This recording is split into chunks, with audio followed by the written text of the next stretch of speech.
Halo, apa kabar? Jadi setelah sekitar 2,5 bulanan, series The Glory akhirnya lanjut, dan aku sendiri baru tahu kalau ternyata di akhir Desember lalu, series ini itu belum selesai untuk season satunya, dan justru baru selesai 8 episode untuk part 1, kemudian kali ini 8 episode lagi untuk part 2-nya. Dan buatku pribadi, dan mungkin buat banyak orang lain, ini adalah kabar yang menyenangkan ya. Karena sebagai salah satu orang yang sangat menikmati dan juga penasaran dengan kelanjutannya, tentu semakin cepat akan semakin bagus. Karena di part satunya aku sempat ngerasa kayak nggak puas, kayak kenapa ini berhenti dengan cliffhanger banget gitu ya. Tapi ternyata emang aku yang kurang informasi, dan emang dibagi menjadi 2 bagian dengan 8 episode per tiap partnya. Jadi untuk part 1 aku juga udah sempat bikin videonya, kalau kamu tertarik, aku akan taruh linknya di deskripsi. Nah, tapi, apakah hasil part 2 ini sepadan dengan waktu yang kita tunggu selama 2 bulan lebih? Jawaban singkatnya, worth it banget. Jawaban panjangnya, mungkin aku pengen ngomongin dari hal-hal yang sempat bikin ganggu dulu kali ya, setidaknya buat aku pribadi. Itu pun, aku bisa bilang kalau beberapa hal juga sifatnya itu subjektif banget, jadi bisa aja cuman buat aku doang masalahnya dan buat kamu enggak. Dan kenapa ngomongin kurangnya dulu? Itu karena kurangnya tuh dikit banget. Dan cuman 2 juga yang sempat bikin aku kepikiran. Yang pertama-tama adalah, karena ini series udah 2 bulan lebih, aku sih udah agak lupa ya sama ceritanya secara utuh. Tentu masih ingat kalau secara garis besar, tapi kalau udah hal-hal kecil yang menyangkut sama karakter-karakternya, nah itu aku udah banyak yang lupa. Apalagi kan karakternya banyak ya, dengan masalah pribadi masing-masing yang lumayan rumit juga. Jadi nggak gampang kalau buatku sendiri untuk bisa menarik memori-memori dari part sebelumnya. Jadi sempat berusaha nginget-nginget banget tuh di awal-awal, ini terakhir kenapa, karakternya ngapain, apa aja rencana berikutnya, dan lain-lain. Nah, tapi hal ini pun untungnya udah dipikirin sama seriesnya ya, yang nanti akan aku bahas dengan lebih detail mungkin. Kemudian yang kedua, aku nggak tahu apakah orang lain juga sepertiku, tapi sampai sekarang aku selalu punya masalah dengan nama dari karakter yang ada di series Korea. Buatku, dengan karakter yang lumayan banyak, yang otomatis namanya juga akan banyak, aku sering kali lupa yang mana orangnya ketika namanya itu disebut. Dan bahkan supaya aku selalu bisa mengikuti siapa-siapanya yang dimaksud, aku selalu nonton dengan ngebuka Asian Wiki, supaya aku tahu, oh ternyata ini orangnya.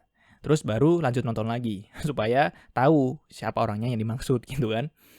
Ya cuman itu sih yang sempat aku pikirin, dan mungkin belum tentu juga sama buat kamu ya. Mungkin buat kamu nggak ada masalah sama sekali, bisa aja.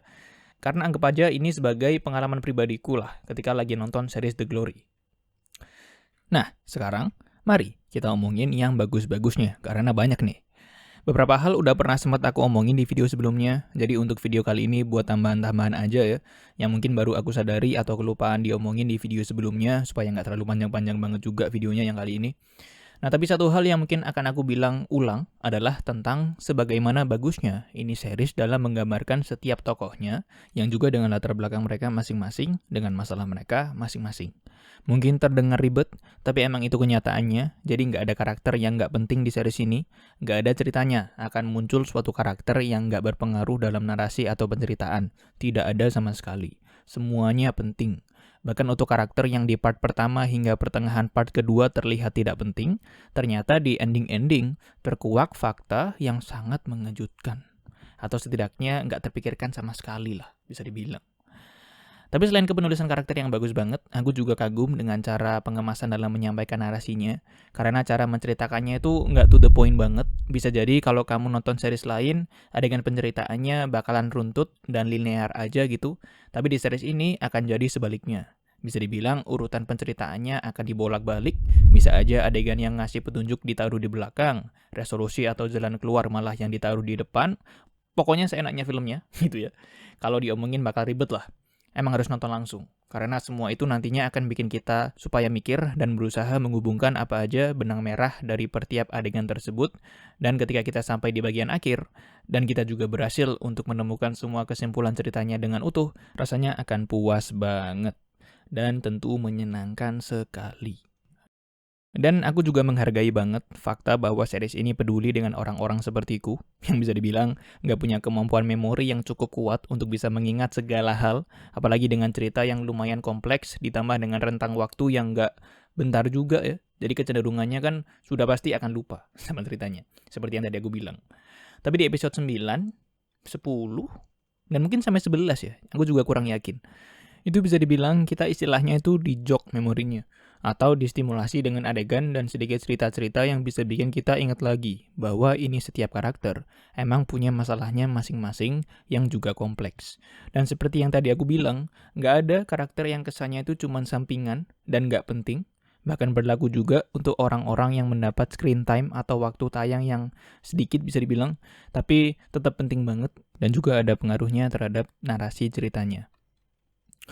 Dan satu hal lagi yang seru banget, karena kita udah sampai di part 2, part di mana secara penceritaan udah mulai menuju klimaks, udah jelas konflik antara Dong-eun dan juga para pembuli-pembulinya juga semakin menegang. Dan kalau di part 1 terlihatnya cuma Dong-eun yang terus menjalankan rencananya, kali ini Yeonjin juga mulai melakukan pembalasan dan akhirnya mengarah kepada Dong-eun yang beberapa kali jadi melakukan kesalahan. Dan tentu akan banyak terjadi kejadian-kejadian lain yang membuat dinamika seriesnya jadi makin menarik dan makin tak tertebak arahnya kemana. Jadi overall menyenangkan sekali, puas sekali, dan emang gak ada ruginya sama sekali lah untuk meluangkan waktu nonton series ini. Walaupun suatu fakta yang menyedihkan banget adalah ketika aku baru tahu kalau ternyata banyak sekali adegan-adegan bully dan penyiksaan atau penganiayaan yang ditunjukkan di series The Glory itu merupakan kisah nyata dari cerita orang-orang yang pernah jadi korban. Ya menyedihkan sekali. Ya semoga kasus-kasus gitu makin dikit lah. Tapi terima kasih udah menyempatkan waktunya untuk menonton. Semoga kamu sehat-sehat terus. Bye-bye.